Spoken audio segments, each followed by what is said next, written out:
Been very busy. There's been a lot of stuff happening at the park.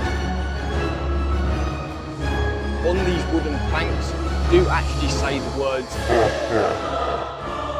What's up guys, I hope you're all well. Welcome back to another video. More importantly, welcome back to yet another Thorpe Park Fright Nights 2024 construction update. Now, today I've got a really interesting video to film. There's been a lot of stuff happen at the park since I last visited to do an update. So we're going to go check out that construction. We're also going to try and check out whether or not there's any construction going on for any of the returning stuff as well. Most importantly, however, the brand new scare maze for 2024 has officially started construction. So we're going to go check that out. And debunk some of the theories that I came up with in the last video. If you haven't seen that already, definitely go check that out.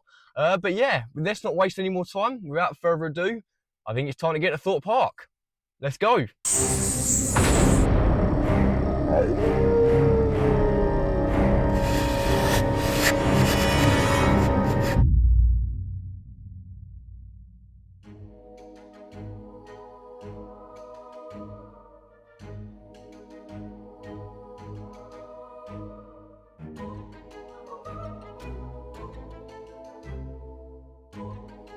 Okay then, so as you saw, I've taken a little look over at survival games, see if there's anything kind of going on construction wise. There's not really a lot to see, obviously, because it's pretty much all tucked around that corner over there. I think last year and the year before, it was definitely the weakest maze here. And I say that with the utmost respect possible, because I don't think it was a terrible attraction. I just think it needed to go up a notch. I thought the pre-show was really excellently well done with the whole, getting in the cages and then being separated into the maze. But there just wasn't a lot that was scary in it, especially when it was up against, giants like Creek Freak and Platform 15 and things. So I'd like to see a little bit more out of it this year, but if it does return as it is, I'll be perfectly happy with that. That's not really going to be anything to be distressed about. Now that Creek Freak's gone, I would absolutely love to see some chainsaws in there. That would be awesome, like a lot more chainsaws. That was always the one thing that Creek Freak always had above everything else, was just the sheer amount of chainsaws in there. So I'm hoping that we get that this year. But yeah, other than that, not really a lot to see there. I mean, I had a look around the Swarm Island. There's not really a lot of stuff to report on. There's a few lighting fixtures. I did mention this in the vlog a few weeks, Swarm Island. There's not really much Fright Nights construction to report on. However, we're now going to make our way over to the main attraction, of course, the brand new maze for 2024. Let's go.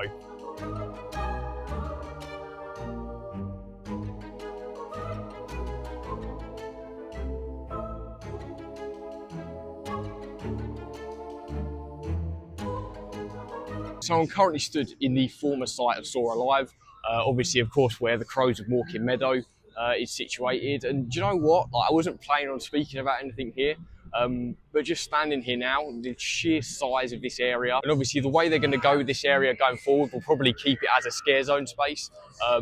But you could definitely fit a scare maze in here. Now that I've kind of actually sat back in these construction updates, stood here, and genuinely had a look at the area, you could fit a scare maze in. And that is, I would say, the one thing I really do like about the Crows and Walking Meadow. It feels like a scare maze, even though it's not.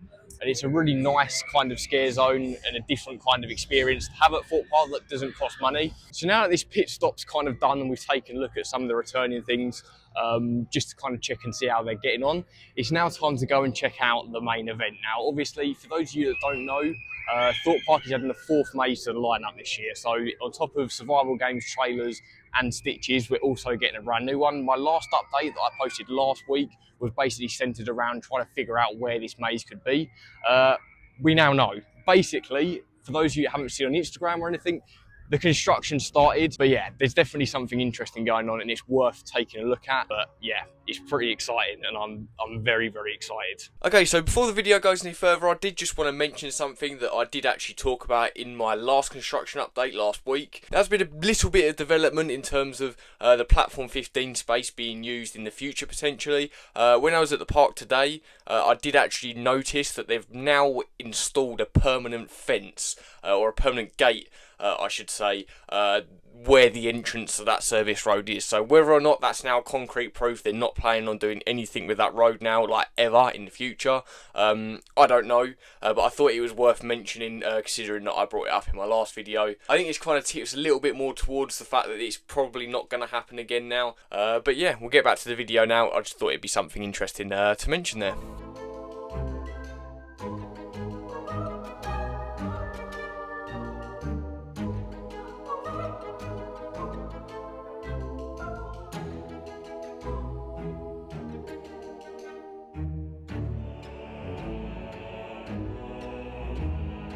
Okay, so you now join me outside of the former Black Mirror Labyrinth building because there's some very interesting news here. Now, we got confirmation about a week ago about the actual materials that have been used, and they are obviously, as you've just seen in that video, being stored next to where trailers is. This is pretty much a common storage place for this kind of thing when it comes to rides and mazes. The more important thing about this, however, is that on these wooden planks do actually say the words "unlocked visions." Now, this may sound like absolute gibberish to most of you. It did sound like gibberish to me as well.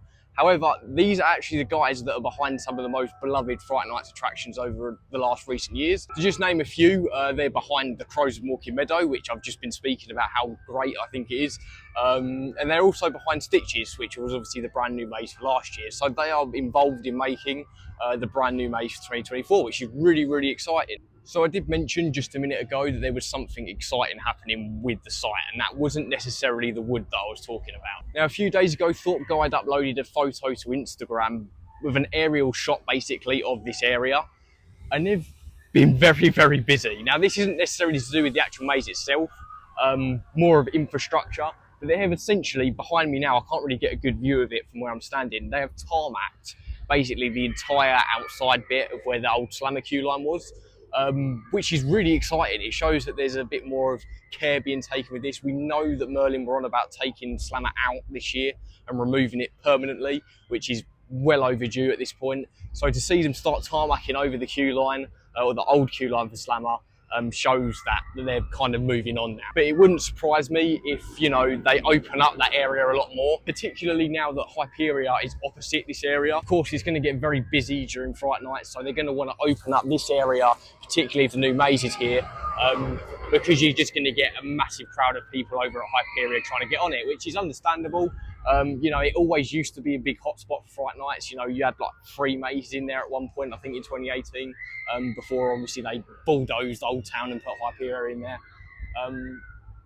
But yeah, no, it's nice to see that they're actually looking at opening up the area behind me and kind of allowing a bit of breathing room for Fright Nights. What an absolutely exciting piece of news to dwell over. I absolutely can't wait to see what they bring to Thorpe Park this year. So I'm going to head out now. I'm also going to buy a pin badge. For those of you who don't know, a few videos ago, I came and did the Lucky Wheel video here at Thorpe Park. And I said that every time I visit Thorpe Park, I'm going to buy a mystery pin badge and then reveal it when I get home. So I'm going to do the same today. I forgot to do it in the last construction update, so I do apologise about that. But I'm going to go buy it now, so I've got it. And I'll show you one of the pin badges that I bought when I was here on Monday for my birthday. So yeah, let's go get the pin badge.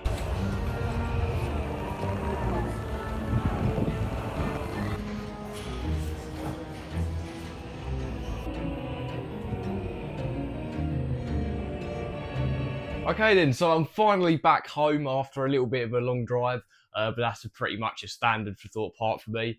But yeah, so that's going to do it for the end of the video. I didn't forget, don't you worry, I have got the pin badges here, and yes, I said pin badges plural, because I actually got a multi-pack this time. I ended up getting the Ghost Train pin set, and the main reason I got this, because it's a bit of a weird purchase considering I'm not the massive fan of the Ghost Train. It's plainly because A, I wanted something spooky because it was Fright Nights construction, so that makes sense for that. But also, this might be a little hint into a video that I'm working on at the moment that should be coming out within the next couple of weeks, so definitely keep an eye out for that. But yeah, I also really, really liked the designs you can see here on the pin badges. They really caught my eye, so I thought I'd go for this one. But yeah, right, let's put them on the pin board. Okay, so I'll show you just now one of the more recent purchases that I didn't put on camera. I got this on Monday, the blue Hyperia pin badge. when I came up to Thorpe Park for my birthday. It only took me 2 months to get a Hyperion one, but I got one in the end. Okay, so as you can see, I've kind of lined them up around the bottom. Oh, there we go, around the bottom edge of the pinboard here, because I'm kind of planning. I'm going to move my survival games one, but I'm kind of planning to have all my Fright Nights pin badges kind of around the bottom area. But yeah, I'm really happy with how these look. Actually, they're really nice. Like I said, I really like the designs on them, and the white's quite a nice contrast. So yeah, I'm happy with that. That's not too shabby at all. So let's put this back up onto my wall. Okay then, so that's going to do it for today's video, guys. I hope you did enjoy it. Of course, if you did enjoy it, make sure to like and subscribe and check out all my other Fright Nights videos. There's going to be plenty more to come over the next month or so, or 2 months, as we kind of unravel the mystery of what's going to be going on this year. But as well as that, definitely check out some other content if it does appeal to you. But yeah, without further ado, guys, I hope you have an absolutely amazing rest of your day. Make sure to comment down below any kind of suggestions you have for any videos you want me to do or anything you'd like to see. And yeah, without further ado, I'll see you guys later. See ya.